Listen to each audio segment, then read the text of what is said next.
Čaute. Ahojte. Nazdar, Miloš. Čau, Janči. OK. Dnes sa budeme rozprávať o tom, ako a do čoho investovať v roku 2023. Okay. Aktuálna téma podľa mňa. Tak to je moja hneď prvá otázka. Do čoho a ako? Do čoho a ako? No OK. Čiže veľmi jednoducho do toho istého, čo minulý rok, do toho istého, čo rok predtým a asi aj do toho istého, čo pred 10 rokmi. A v tejto sfére sa toho až tak veľmi nezmenilo, aj keď určite by ľudia povedali, že sa toho mení strašne veľa. My, čo sa pozeráme z toho globálneho hľadiska na celú túto situáciu, ostávajú nám ETF fondy. Pri ETF fondoch naozaj netreba nejakým spôsobom špekulovať a vybrať jeden ETF fond široko diverzifikovaný a to je cesta. To je naša cesta. OK. Dôvod? Prečo? ETF fondy jednoducho majú určité výhody oproti klasickým podielovým fondom a to je teda hlavne nízke poplatky, tiež aktuálna téma, ktorú určite budeme ešte preberať.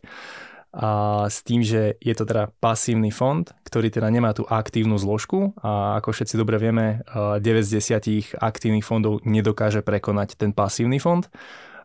K tomu určite prichádzajú nejaké daňové oslobodenia, čo sa týka výnosu, čiže keď niekto drží tú danú akciu, respektíve dané ETF-ko viac ako jeden rok, volá sa to časový test.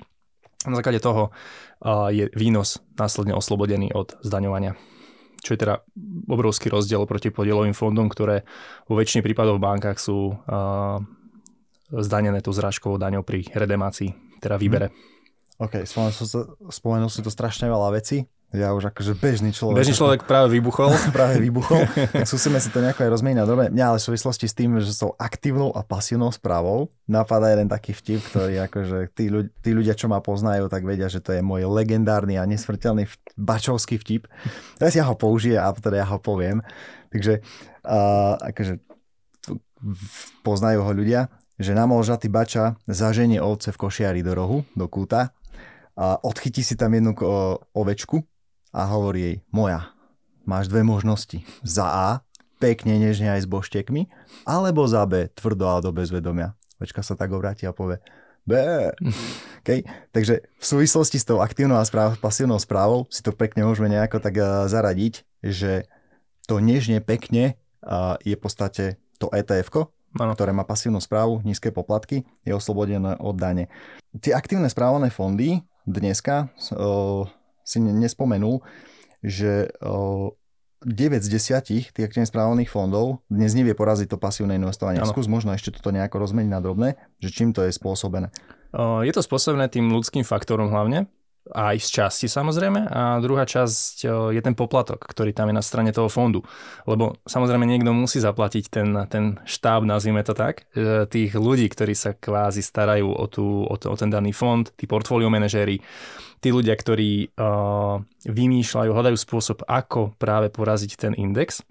Čo ale ako zo štatistiky vieme, 9 z 10 to nevedia. Z dlhodobého hľadiska samozrejme, lebo určite boli situácie, aj boli roky, časové obdobia, kedy nejaký podielový fond dokázal poraziť ten index. Nevravím, že nie, to nemôžeme povedať, ale z toho dlhodobého hľadiska to nedokážu. Čiže čo sa týka ešte tej poplatkovej štruktúry, môžeme sa baviť o nejakých číslach. Tu sa jedná hlavne o ten manažerský poplatok, ktorý je teda na strane fondu a väčšinou okolo je to 1,5% a viac. Veľmi málokrát vidno podielový fond, ktorý by mal nižší ten poplatok. A samozrejme veľmi často je s tým spojený aj výkonnostný poplatok, že ak sa im náhodou podarí poraziť ten index, tak si, respektíve ten benchmark, ktorý je naviazaný na ten daný podielový fond, tak na základe toho si potom oni berú ešte tú výkonnostnú províziu, ktorá môže byť 10% z nadvýnosu, 20% a tak ďalej.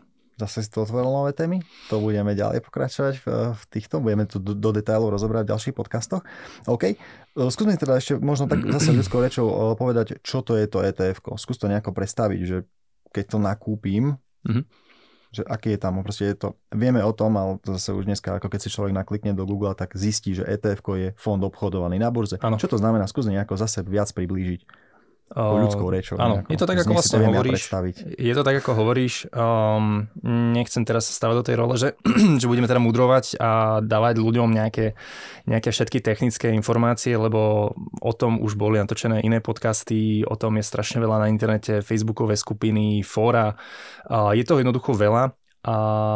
Jednoduchosti ETF fond je teda fond obchodovaný na burze. Burza je teda miesto, kde sa stretáva ponuka s dopytom. Hej, čiže na jednej strane som ja ako kupujúci, na druhej strane je niekto, kto mi to ETF-ko predáva. Taká tržnica. Tržnica, okay, presne tak. So zeleninou. Áno.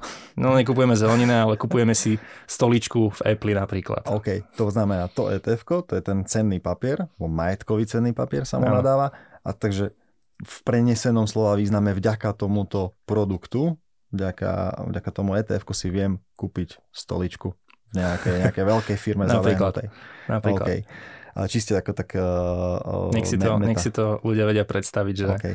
Prečo ETF-ko, kvôli čomu ho máme kupovať a kvôli čomu je to teda investícia, alebo do čoho investovať v roku 2023, máme zodpovedané. Na základe čoho si máme vybrať to ETF-ko, okay? Lebo zase tých ETF je asi veľa, tých možností je veľa. To znamená, poďme si rozobrať to, že cez koho si to máme kúpiť, okay? Či existuje nejaký dealer, ktorý nám to nejako zaklope na dvere a ponúkne, alebo aké sú možnosti. Áno. Takže teraz zase ja som taký nejaký bežný človek a že ako sa v tom celom zorientovať. Určite vieme naraziť aj na takéhoto dealera, ktorý zaklope alebo zavolá na telefón po dlhej dobe, aj keď k dealerom sa chodí po iné veci, samozrejme. Čo sa týka toho ETF-ka a spôsobov, ako sa k nemu vieme dostať, máme ich niekoľko. Po novom sú to teda už aj banky, ktoré začali ponúkať ETF-ka. Samozrejme, ich poplatková štruktúra je, aká je, o tom si budeme hovoriť určite neskôr. A druhá z možností je nejaký obchodník s cennými papiermi u nás na našom trhu. Je ich niekoľko, samozrejme. A tretia možnosť je, keď si to chce niekto robiť sám. Myslím, nakupovať ETF-ka. Áno. Teda po svojej osi a chce nejakým spôsobom nadobudnúť ten pocit, že všetko si riešim sám a sám ako keby zodpovedám za ten výsledok, aký bude z toho nakúpeného ETF-ka. V tom prenesenom zmysle slova, že zodpovedám si sám za svoju investíciu. OK, preberám plnú zodpovednosť. OK, ale to keď si chcem nakúpiť sám, tam tiež asi prebieha nejaká príprava, to znamená, že potrebujem si to naštudovať, potrebujem si zistiť vhodné zdroje informácií, stojí ma to hromadu času, hromadu energie, a na konci dňa zistím, že keď si nakliknem brokera na internete, tak tam má rovno nejaká hláška upozorňuje na to, že to nejakých 80% alebo 8-9 z 10 ľudí prerába na tom celom. Takže my tu máme nejakú takú alebo riadíme sa takým heslom, že cez brokera nech investuje iba človek, ktorý je v podstate, ktorý je disciplinovaný, to je jedna vec, lebo tam treba proste pravidelne investovať. Taktiež je odolný voči tej volatilite, tej kolísavosti, že raz to rastie, raz to klesá. A v princípe musí to byť emocionálne vyspelý jedinec. Áno. Okay? Veľmi odolný a silný jedinec. Tak. Dobre, inak k tomuto samozrejme existuje hromadu štúdií. Určite sa k tomu vrátime v niektorom z podcastov a viac si tam povieme o tej finančnej superschopnosti klientov, ako majú. Dobre, povedali sme si teda, že aké sú možnosti. Čo odporúčaš ty? Z môjho pohľadu ja vo väčšine prípadov dávam nabok banky. Vo väčšine prípadov pri ETF-kách, ako som spomínal, je to poplatkovo nevýhodné. A už sa dostávame do takého štádia, že áno, hovorí sa veľmi o Slovensku, že je veľmi finančne negramotné, čo je z časti ešte neustále pravda, bohužiaľ. Ale dostávame sa do štádia, že už to nie je tak veľmi o tom, že do čoho máme investovať, lebo ľudia už postupne získavajú tie znalosti aj, ako som spomínal, vďaka tým médiám, aj tým kanálom, kde sa ľudia vedia dozvedieť o tých spôsoboch investovania. Už vedia teda, že ETF fondy sú tá cesta. A už sa dostávame do štádia, že tá finančná gramotnosť bude eventuálne povýšená na úroveň, že kam, respektíve ako investovať do tých ETF fondov lacno. Toto je téma, o ktorej budeme hovoriť, veľa a je to téma, o ktorej nehovorí nikto. Hej. Čo sa týka mňa, ja som zvolil cestu obchodníka s cennými papiermi, keďže mne vyhovuje, nazvime to tak, že tá pohodlnosť, lebo aj Slováci sú veľmi zvyknutí to, že nastavím si trvalý príkaz a všetko ostatné preberá ten obchodník s cennými papiermi, s tým, že samozrejme ani on to nerobí zadarmo, ale v porovnaní pri správnom nastavení je to minimálny rozdiel oproti brokerovi. Kdežto u brokera by som naozaj aj s mojimi vedomosťami a respektíve nejakým know-how vedel, ako si to nakúpiť, ale musel by som jednoducho mať tú disciplínu toho, že teraz každý mesiac naozaj sa niekde prihlásim a nakúpim to ETF-ko. Takže Financmeister Miloš radí cez banku neinvestovať. Okay. Ono v podstate zase je také pravidlo, ktoré hovorí o tom, že ak si dlžný ty banke 100 000 eur, máš problém, ale ak si dlžný 100 miliónov, tak má problém banka. Áno. Okay. Znamená, banka je inštitúcia, ktorú treba využívať na to, na čo má slúžiť. To znamená, na požičky, okay, na financovanie svojho bývania a takto. Dobre, ešte sme si nepovedali veľmi dôležitú vec, že kvôli čomu v podstate ako do tých ETF investovať? Okay? Že sú to nejaké také javy na trhu ako inflácia, že ešte skús možno toto nejako rozvinúť. OK, myslím si, že pojem inflácia asi veľmi rozoberať nemusíme, lebo poslednú dobu teda vyskakuje asi z každého rohu, z každého média a teda taký ten neviditeľný požierač peňazí, tomu hovorím ja.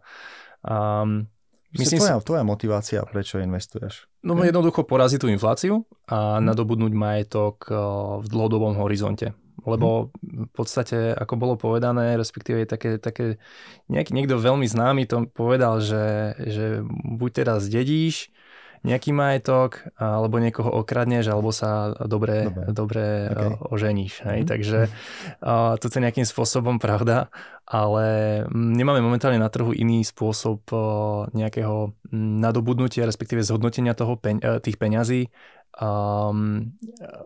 taký nejaký legálny samozrejme, ako ETF fondy. Hej. Čiže ja mám zvolené ETF fondy a práve preto, aby som nejakým spôsobom nadobudol ten majetok. A v čase určite porazil tú infláciu. OK. No zase platí to také pravidlo, že veľa ľudí sa bojí investovať, aby neprerobili.